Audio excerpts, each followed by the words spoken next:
ప్రదక్షిణం ఎందుకు చేయాలి అంటే, వినాయకుడు ఎందుకు చేశారండి?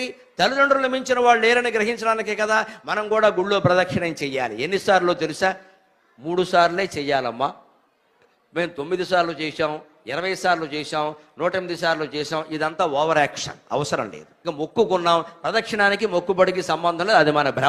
అది మన భ్రమ తీరినట్టుగా అనిపిస్తూ ఉంటాయి కొన్నంతే. అది నిజం కాదు. ప్రదక్షిణం 3 సార్లే. ఎందుకంటే ఒకసారి ప్రదక్షిణం చేయగానే తమో గుణం వదిలేయాలి.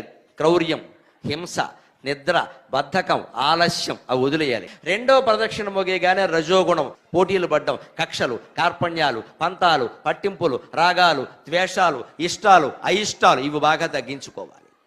మూడో గుణం సత్వగుణం. మూడో గుణం ప్రదక్షిణం చేయగానే సత్వగుణం కూడా వదిలేయాలి. నేనే మంచివాణ్ణి, నేను చాలా ధర్మాత్ముణ్ణి, నేను గొప్ప భక్తుణ్ణి, నా అంత భక్తులు ఎవరు లేరు, నా అంత ధర్మాత్ములు ఎవరు లేరు, ఈ అహంకారాన్ని వదిలేయాలి. ఇది సత్వగుణం.